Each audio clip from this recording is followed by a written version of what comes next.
Notre corps a un équipement plutôt performant.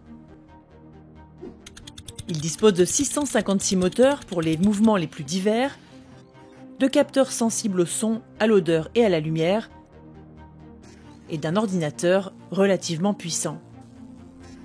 Il est en plus livré avec un système de climatisation assez impressionnant, le tout sans aucun frais supplémentaire.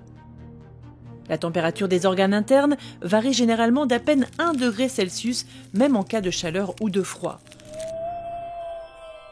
Chaque mouvement musculaire crée de la chaleur que notre corps peut utiliser lorsqu'il a froid. Les tremblements indiquent que le chauffage du corps se met en marche. De plus, les vaisseaux sanguins de la peau se rétrécissent afin de libérer moins de chaleur ou de limiter les échanges thermiques avec notre environnement. La plupart des gens sont plus à l'aise avec des températures avoisinant les 20 degrés. Le corps produit alors suffisamment de chaleur au repos et ne doit donc ni chauffer ni refroidir. Quand les températures extérieures sont élevées, le transfert de chaleur ne fonctionne plus aussi bien. Un autre système de refroidissement se met en marche dans le corps. Les pores de la peau se recouvrent de perles de sueur. Lorsqu'elles s'évaporent, elles absorbent la chaleur de l'environnement et la peau peut alors refroidir.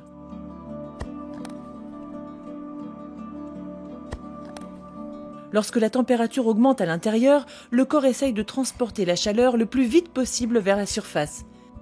Le cœur pompe alors plus vite. Parallèlement, le corps perd du liquide. Le volume du sang baisse et le cerveau n'est plus irrigué correctement. Les vertiges et les maux de tête sont des signaux d'alarme.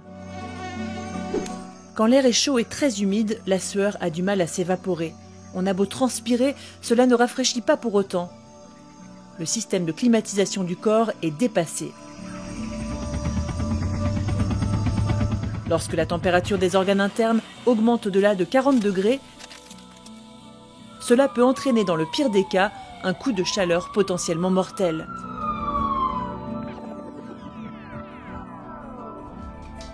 C'est pourquoi il est si important d'aller dans des endroits frais et ombragés dès les premiers signes de surchauffe, d'éviter les efforts physiques et bien sûr de boire suffisamment d'eau. Le système de climatisation de notre corps nous permet de vivre dans des conditions climatiques très variées.